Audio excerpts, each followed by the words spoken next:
Kalo न जानति तव जननम् Kalo न जानति तव समापनम् Drushto maya tava Mahakara Yogeshwara Kala Kala Yogeshwara Kala Kala.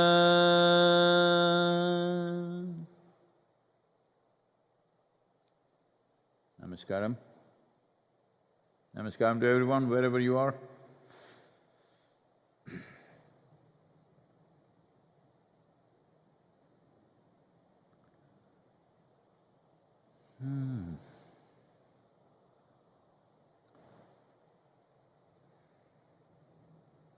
Well, I think all of you are keeping current with the news about this virus situation in the world.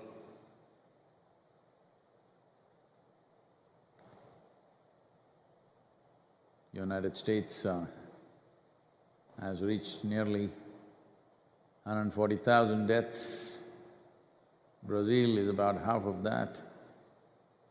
India has touched 23,000 deaths. Russia is about half of that. Well, considering the density of population in India, per million, the number of cases and deaths is phenomenally low. And of the positive cases, the recovery rate is over 79%, which is probably the highest. But the surge in the number of cases is of great concern because I think India did a fantastic job about lockdowns and social distancing in the first 2.5, 3 months. But now you can see the economic endurance of the society and the nation, the psychological endurance of the people, psychological and emotional endurance, and also the social endurance of how long to hold on like this, particularly when there are no clear-cut answers for any of the questions that people ask. It's become a challenge to continue to maintain discipline, to continue to just stay cooped up, as right now that is the only solution or that's the only preventive step that is being talked about. Well, the idea of vaccine is being kicked around, but that is not going to be the way forward. The important thing is, I know much is being done in that direction, but once we have come up with an effective treatment protocol, then people could go about their business with little more ease. Okay, if I get it, there is a treatment. Right now, too many people are succumbing to the virus. There is no particular treatment protocol, and too many people who go to the hospital are not coming back. So, it's a challenge for this generation like never before. Every one of us, irrespective of what is the nature of our activities, everybody has been seriously impacted by this. At a time like this, there is another whole situation growing, which is, apart from the virus pandemic, there is a mental illness pandemic just rising. The number of people who are making distress calls has gone up 1,000%, that's what they're telling me, in United States, and I'm sure it's the same everywhere. So people not being able to cope with this psychologically and emotionally, cracking up under the uncertainties of their economic future, uncertainties about their professional life, and many of them unable to put bread on the table. The problems are mounting and becoming more severe by the day across the world. Well, this mental pandemic is one thing we do not… mental illness pandemic is one thing that we do not need, because this viral pandemic is bad enough, the economic downturn is bad enough, and the struggles of people to make a living is painful. When all this is there, we do not need a mental illness pandemic. But unfortunately, that is also looming as an imminent possibility. So what is it that one can do? Yesterday I was in conversation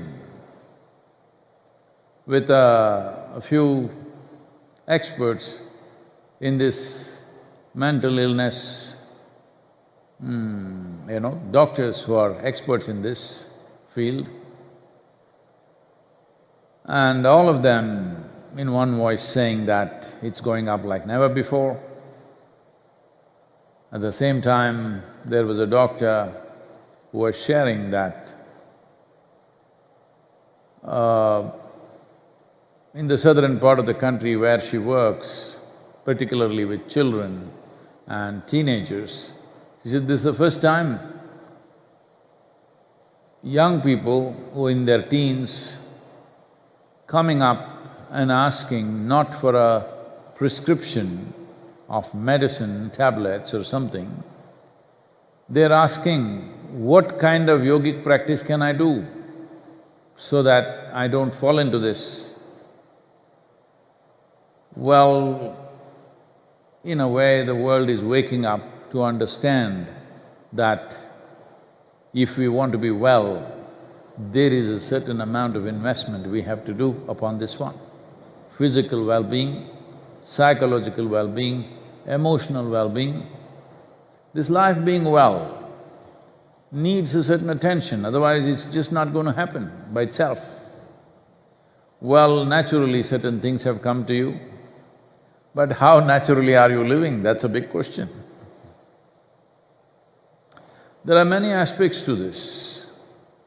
Well, teaching practices, simple practices to boost the immune system, to bring emotional balance and psychological stability.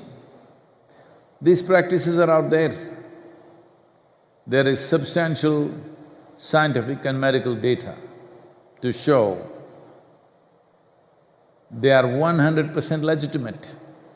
They are not just claims. Today there are biomarkers which clearly indicate that many of the yogic practices that we have been trying to teach people in the last nearly 40 years. And for ages, people have been transmitting these things. It is not a fad. It is not the domain of the weird and the freakish who want to stand on their head or twist and turn themselves like leftover noodles. It is a proper science as to how to manage this system, how to maintain chemical balance within you so that your physiological and psychological well-being is taken care of, how to keep an effervescence of energy within the system so that you are not a depleting life all the time. We all will die, but it need not be today. I had written a poem, I think we didn't bring it. My day?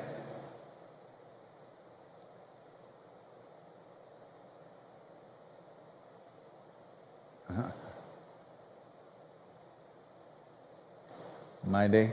No.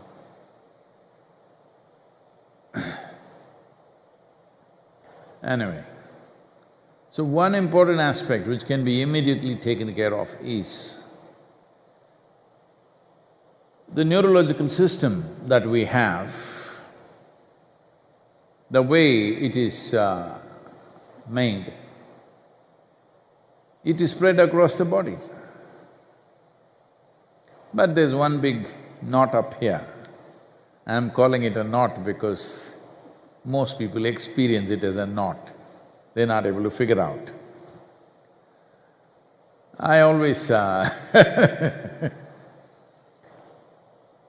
admired when I was growing up, my sisters and my mother, later on many other ladies that I have seen, you know,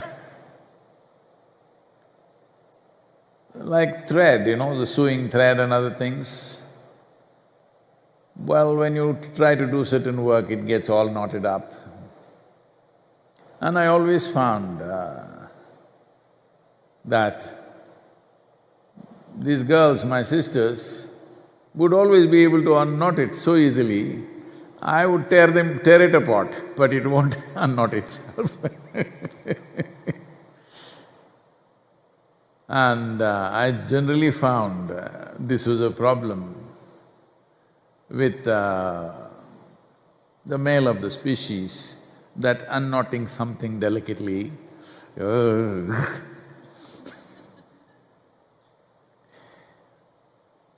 So I many times paid attention to this and well, one thing is they have more nails, maybe that is one advantage. But another thing is, I think generally, at least in the Indian society, or I think everywhere in the world, maybe things are changing now, the very nature of life was such that women always had to pay attention to little detail of life. Otherwise, the feminine won't flourish. So, they paid attention to these little details. Because of that, they could unknot things. But I'm not saying they are great about unknotting the knot of their mind, no. But usually, they don't knot up in their head. Their chemistry largely sloshes somewhere here.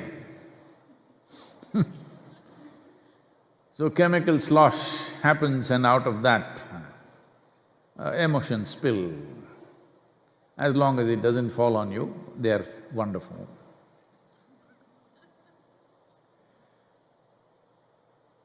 So what is this thing about the neurological system that whether you're a man or a woman, you experience it, that when certain things happen, something seems to be happening here. Well, this is something which is very well addressed in the yogic sciences. But I was surprised to know that now the medical science is recognizing this aspect in a big way. That is, there is a gut brain, there is a brain in your stomach. Nearly 100,000 neurons are invested from esophagus down to the colon, along the alimentary canal. There is a brain, there is an intelligence functioning. Fortunately, it does not generate thought, otherwise you would be in trouble. But there is an intelligence, there's a neurological system invested in that direction. And this intelligence is not entirely ours, in the sense,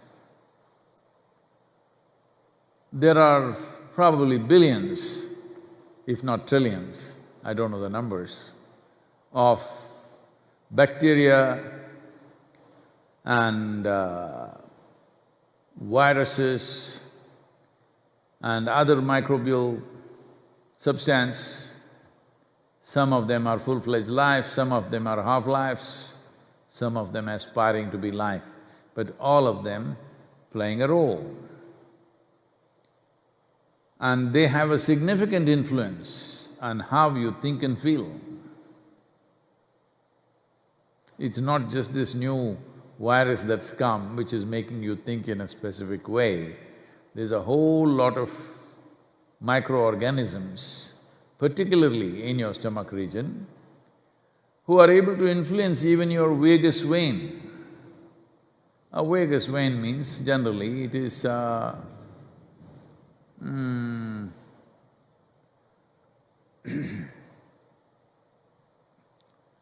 in the yogic sense, we are talking about this as a sacred vein. But the medical science calls it a vagabond because it is all over the place and for a long time they did not realize what is its purpose. So if somebody goes all around without any perceived sense of purpose, then we say he is a vagabond. So in that sense, they said it's a vagabond or a vagus vein. In yoga, this vein is seen as a sacred part of your body because if you have a certain pleasant influence upon the vagus, it determines how your experience is. Your mood, I don't like to use this word, but this is the term, your mood modulations are managed. Your neuroplasticity or your ability to shift and change according to situations or at different times of your life according to the requirement of your life is enormously enhanced if your vagus is well influenced. Now there is evidence to show that more than you, the microbes can influence the functioning of the vagus vein. That means the microbes in your stomach can decide whether you're happy or unhappy. So, welcome to the world of virus, because microorganisms have played such a significant role in who we are, both in terms of our physiological evolution over these millions of years and who you are as a person right now. So now especially, when your psychological endurance is going down because nearly 4 months of inactivity, uncertainty of what is going to be tomorrow or what is going to be the next year, not knowing what is 2021, what to plan, what to do, whether my business will be there or not, my job will be there or not, or the bigger question, whether I will be there or not. With all these uncertainties, maintaining a pleasant way of existence becomes a challenge. So suddenly you're not going to become absolutely like that, enlightened and fine, no matter what. If I have to die tomorrow, still I'm fine. Well, that is not the status of most human minds. So what is it that one can do? What is the small things that everybody can do? The important thing is to keep the gut in a complex condition. That means the microbial condition must be a real cocktail of life within you. That means one thing is you should not be drinking any of the popular disinfectants, because you should not disinfect your body. Hands, okay. That is because you may touch something where there is this particular virus. First of all, our attitude towards this virus also needs to change. We must understand viruses are not our enemies. This virus was living well, we don't know for how many million years on this planet. It had its customers, pangolins and bats and whatever. Well, we can explain it in many ways, we can propound various conspiracies, but one important thing is, I'm not saying I'm talking about the social nature of the virus, not the scientific aspect of it. See, suppose, let's say you're living on an island and your island starts shrinking in size. Then you naturally want to find another island or another place. If you find mainland, that's fantastic. Naturally you will look. For example, here we're in United States right now. Well, 300 years ago, nobody knew where this land was. People out there in UK and Europe felt congested. They needed a new land. Why? Many people there could not thrive. The social conditions were oppressive and only for a small segment of people could thrive in those lands. The rest were oppressed. They wanted to find a new land. Well, they thought the best land to go to, because they had heard so much about India, they thought the best place to go was India. And they were going all over, many of them went to the bottom of the ocean. Well, people say Vasco da Gama discovered India. No, we were there before the guy came. And Columbus, a bad mariner, obviously, he ended up on the wrong side of the world. Well, after 250, 300 years, that becomes the right thing because you found a new land. So I'm saying any life, whether human, animal, insect, bird or microbial, in our longing to survive and thrive, if we find a place is too congested, not enough for us to exist, then we will try to find new habitat, which is natural. So it is a fact that in the last 70 years, in the last 50 years, the vertebrate population on the planet has come down by 70%. Yes, I'm getting the numbers right for you. In 50 years' time, the vertebrate population on the planet has come down by 70%. Well, and all the insects and other smaller life, 1 in 5 of the species are endangered. So obviously, much smaller life, like viruses, bacteria and other microbial life, are all desperately looking for a new America. America was not referred to as America at one time. People used to call it a new world because it's a new habitat. So they are also looking for a new world, not just one virus, many probably. But all of them may not be competent to make the journey. One of them managed. We don't know, some people have all kinds of theories as to how they manage this. Nobody is certain. Nothing that is being said about this virus is being said with any certainty. After nearly 4-5 months, we still are in the same square one. We still do not know much about it. We are going on saying new things about it, but we do not know what to do about it. What it does in our body also we are not sure. Initially we thought it's just a respiratory infection. Now we know it has neurological complications, it has pulmonary complications, it has various levels of impacts on people. Not only in terms of fatality, also in terms of damage to the body is happening at all levels.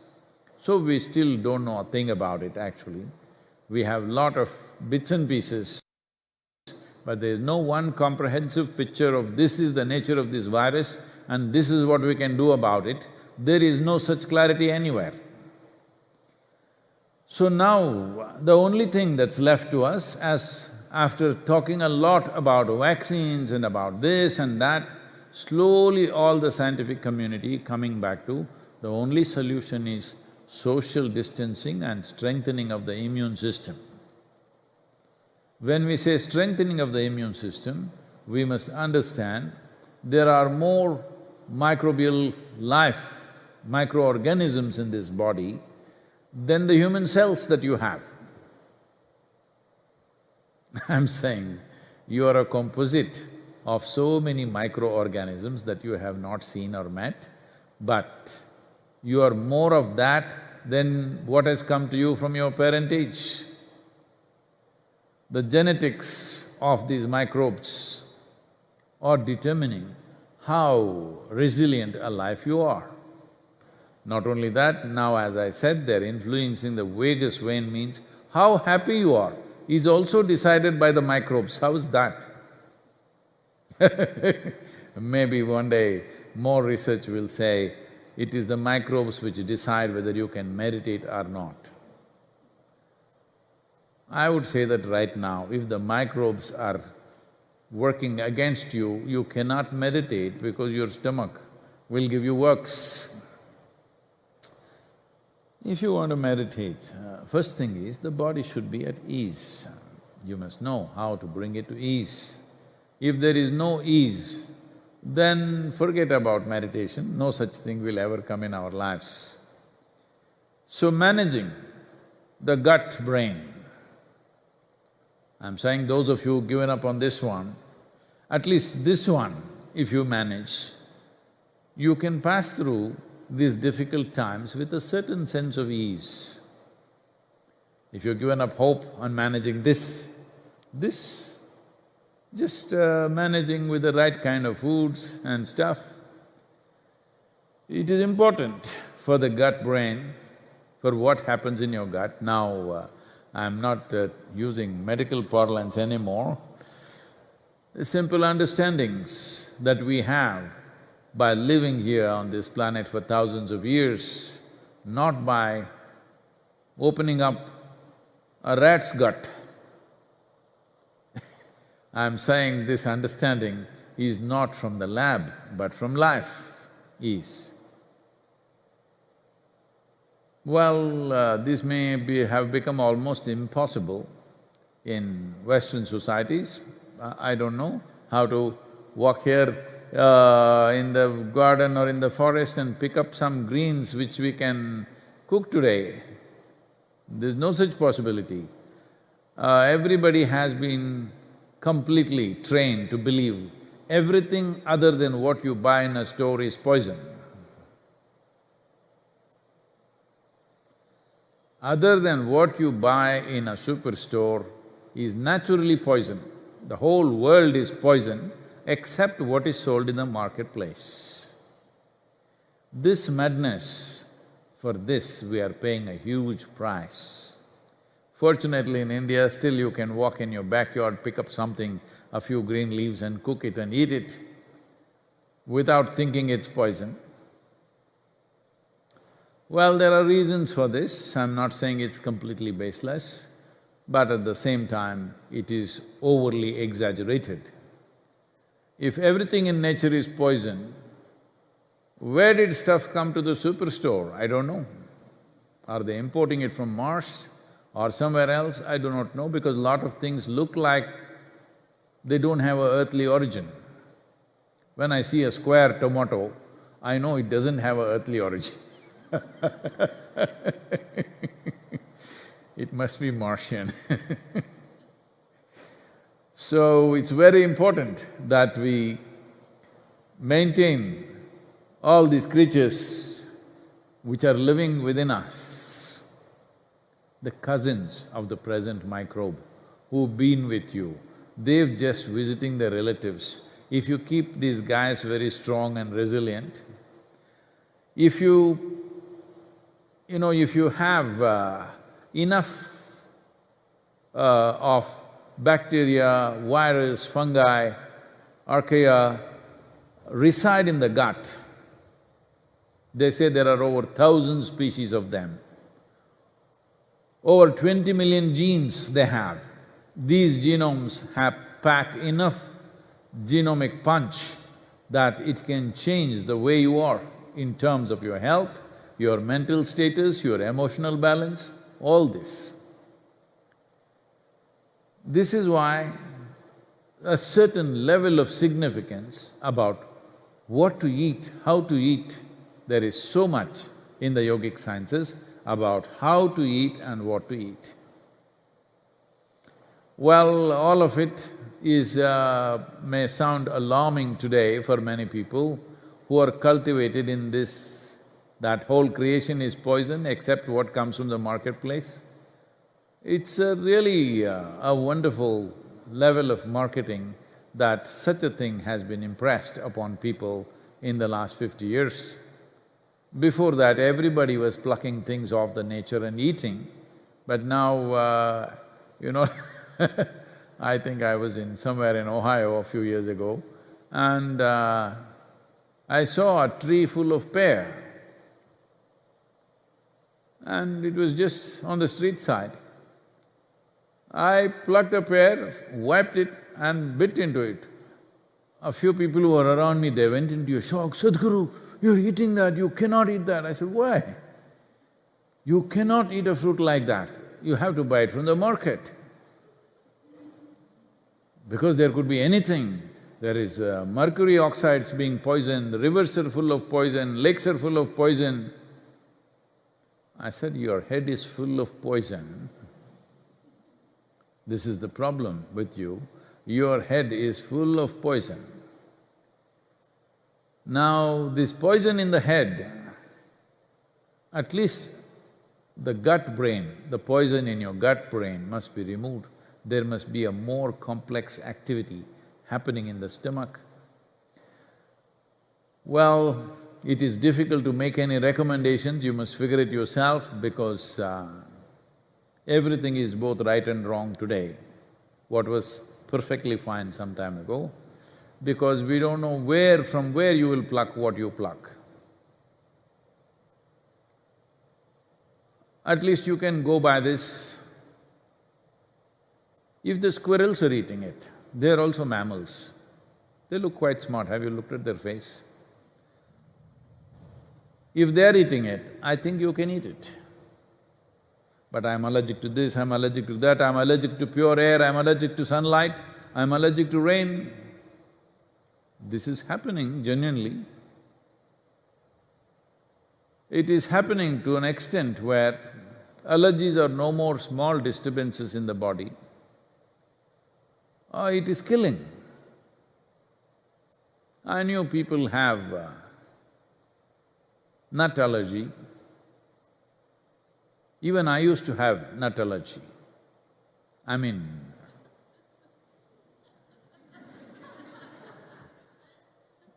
before I turned spiritual and started teaching, I used to have nut allergy also. All the nuts, I kept away from them. But then when I started teaching, I saw there is no other way. So I developed a certain love for the nuts. So leaving that aside, I know in India we know those, we call this pitta, where certain nuts which have a very strong sense of protein in it can cause certain rashes and things in you. We have a simple solution for this. We soak it in water for 4-5 hours and then eat it. It gets neutralized. As simple as that. Or because nuts are seeds also, if you soak them in water, the moment it touches water, nut has a brain of its own. You know, even nuts have brains. It begins to think it must sprout, that it thinks it's found a habitat for it to sprout because that's what it's been waiting for. So, when it wants to sprout, once it's in the earth, it knows there are many others who want to eat him up. Insects, worms, others. So, there is a certain level of poisonous substance. In different nuts it's different. Some of the nuts have mild aspects of cyanide in them that moves to the surface beneath its skin. So we figured this out and we said, soak the nut for 5-6 hours, peel the outer skin, that poison goes away, then you eat it, then you will not get any of these rashes and things like that. This is the level of allergy that I was exposed to. But once I was traveling by the Delta Airlines in United States, and they announced that today we are not serving peanuts because there is one person in the plane who is allergic. First of all, I used to have problems, what is a peanut? Because it comes from the ground, it's not a nut, it is a legume, but we call it a nut because it has a shell. It comes from the ground, so we always called it groundnut. That's the only thing that comes from the ground in that type of shell. Because it comes from the ground, it's a groundnut. When I came here, people started saying peanut, peanut, I always used to wonder, how do they do it? We pick it from the ground, how do you get a peanut? Anyway, that's been sorted out now. So one person has an allergy in the airplane and you cannot open your groundnut packet and he may die. Then I spoke to a few doctors and others, is it true really? Are we exaggerating this? He said, no, Sadhguru, it is true in a controlled atmosphere. If you open this groundnut packet, that person will die. Whoa! So, I also had allergy for nuts, I told you, but not this kind of allergy, that it can kill you, and so many people have died. Now people have allergy for milk, for allergy for rain, allergy for sunlight, just about everything that sustains your life. Well, we must understand, there may be many reasons, but in my understanding, in my perception of things, one reason is, I think we are not keeping all this life that is existing within us and supporting our life all the time, making us who we are not keeping them happy. The microbial life within us, for some reason is not happy, either because of excessive processed food or living constantly in unnatural conditions, air conditioning all the time, living in cities where highly polluted air, and above all, everything sanitized, super sanitized. Your home is like a hospital, it's like a operation theater, it is sanitized all the time. Oh, everybody, okay, now virus time you do this, but all the time wash it with soap, wash it with soap. See, bacteria, virus, microbes are a part of us. There are more of them than us in this body. What you call as myself, it is very much less than the number of microbial life that exists within us. Keeping them happy is very important.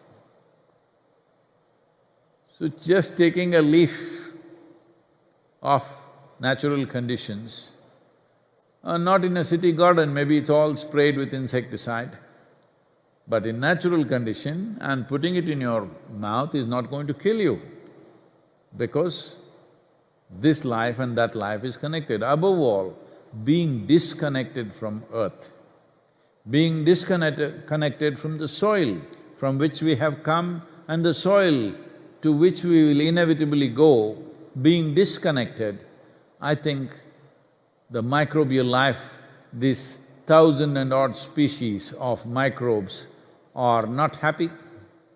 Once they're not happy, if they freak a little bit, your health freaks, your psychological balance freaks, your emotional balance freaks, all these things are happening. So at a time like this, I know this is a dangerous thing to talk at a time like this, when a microbial, micro life like a virus is threatening our life. I am talking about making deals with them, because long-term well-being, particularly your psychological and emotional well-being, at a time like this, when tomorrow is a definite uncertainty. It always is, but you have some sense of fixed certainty in your mind. But now you clearly know it is uncertain and you are struggling with the uncertainty of life. When this is so, keeping your gut happy is very important. It is very important, at least this much you must do, particularly those of you who are here in the Western countries who are buying even fermented stuff like, let's say, curd or yogurt. At least this much you must learn, to ferment your own curd in natural conditions with natural milk. Everything coming to you from a factory, probably there's not much life left in it. Well, now there are people who are selling probiotics. The whole world is full of… the whole planet is full of probiotic. That also must come from the marketplace, otherwise you cannot trust it. Well, I think this situation, post-virus, whenever that is also uncertain. We don't know when that is. Because just I think 3 weeks ago, in India, we were all feeling, this is it, we have mastered this damn virus. In such a large population, we have contained it. But the moment economic activity opened up, it's just going crazy all over the place. So nobody has a handle over it. When this situation is on, the best thing to do is, everything in this system must be, for lack of vocabulary, I'm saying happy, must be comfortable. Your gut must be comfortable, your head must be comfortable, your entire system must be comfortable, because in pleasantness of experience, your immune system functions at its best. That is an acknowledged fact everywhere. So keeping it well is very important, but tomorrow you don't know what is tomorrow.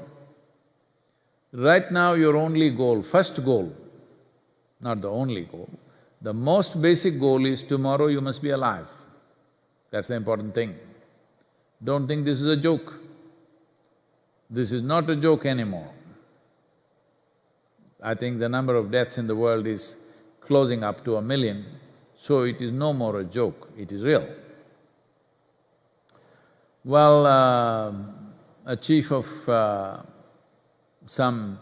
hospital in United States has shared this, I think it's on the social media. Young people are having COVID parties. Here the challenge is, let us see who will get infected today. Okay? They're meeting for a party and having whatever they have. And the challenge is, let's see who will get infected. So a 30-year-old young man died about 4 days ago, and his last words were, "I thought this whole thing is a fake, but now I know it's for real." But too late, he passed away, 30-year-old. So it's very important to understand this is for real. Uncertainty is for real. Uncertainty is always real, but it's coming home to everybody's minds now that tomorrow how you and me will live, it is a question mark. How our economic status will be, where you will be, what you will do, all these things question marks. I'm not trying to paint a bleak picture. All I'm telling you is, if you stay alive, it's still good. See, just look back and see. 100 years ago, why 100 years ago? 25 years ago, none of us had a cell phone, very few of us had a television. Everything that we have today was probably at 50% of what we have today. If you go back 100 years, probably what we had at that time, people what they had at that time, was 10–15% of what we have today. If you go back 1,000 years, well, you can't talk percentages, it was minimalistic. Even if you go back 10,000 years, even when people lived in caves, they knew about the uncertainty of life. Every day was a struggle for food and everything. Today you struggle, though everything is assured, that's a different matter. That is because both your brains in your gut and up there, both are out of control. But even then, those who were happy were happy. Half-naked men and women living in caves, they also had fun. Once their stomach was full, they were happy. They sang their own songs, they danced their own dances. They lived well, I'm saying, for what was there. So whether we live well or not is not essentially dependent upon the arrangements. Our arrangements may shrink. One thing, as I've been repeatedly saying, that every nation should take care of, and India has a crucial role in this, is we must ensure substantial food is produced. Whether people have money to buy it or not, it doesn't matter. If there is substantial food on the planet, we can see that nobody starves. As long as there is no starvation, reorganization of our lives, reorganization of our economies, reorganization of our social structures, all this, you must be able to go through it as a challenging exercise of our lives. Only when our life is threatened, either due to lack of food or something else, that is a different kind of challenge. Because you're here now, this is our time on the planet. What we make out of it is entirely ours.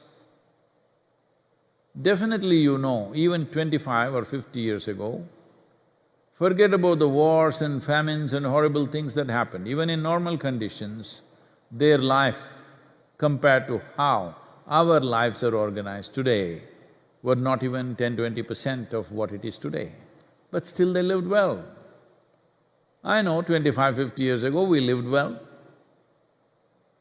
So, there is a buzzard, like a vulture. We call it a vulture in India. Maybe they're slightly different, I do not know. A lone buzzard which always comes and sits on a dry branch in a tree, a single tree, outside my window, and he comes and sits there. I've been watching him. He always comes and sits there and looks at me. I'm not a customer yet. So I wrote a little poem. It's called My Day. A lonely buzzard sits upon a tree at my window. A lonely buzzard sits upon a tree at my window. He looks at me with interest, seems disappointed that I am a bit too alive. He looks at me with interest, but seems disappointed that I am a bit too alive. He wants me or someone or something to die. He wants me or someone or something to die. But he looks like an icon of patience. But he looks like an icon of patience. The limits of his patience is the length of lease of life that we have. The limits of his patience is the length of lease of life that we have. I say to him, I shall not keep you waiting forever, nor will it be too soon. I say to him, I shall not keep you in waiting forever, nor will it be too soon. You shall have your day, but this is my day. You shall have your day, but this is my day. This is our time. Well, the virus also lives at our time, but it's important that we are a habitat for all these things and still manage to live. They are just always depending on us to live. So we must have some mastery over how we are. If this one thing comes into you, that your gut and your brain are not sloshing around, whatever tomorrow's situation, we'll deal with it. It's going to be a challenge for every one of us, but this is the nature of being human, that challenges make us rise, not fall. Some will choose to get crushed, unfortunately, but it's my wish and my blessing, every one of you should rise, because there is certainty in this aspect that we are the peak of evolution on this planet. We have to show it in the way we live. How fearful the virus is about not finding a new habitat, that he is not able to infect you because you are effectively social distancing. Have you thought about his psychological problems? How he must be suffering, because all of you are sitting like this, 8 feet, 10 feet away, not able to jump. It is not within his long jump distance. How he must be suffering? That's his life. He has to go through that. But there are many people who are cooperating for him. You should not be one of them. This is the fundamental responsibility, that you live through this. Do you understand? This is not a joke anymore. You live through this. This is important. And live through this joyfully, peacefully and well. Well, we may not be wearing what we are wearing in a year's time, we may not be driving what we are driving in a year's time, we may not be eating what we are eating in a year's time. Possible, or everything may get back to normal. We don't know. Virus willing.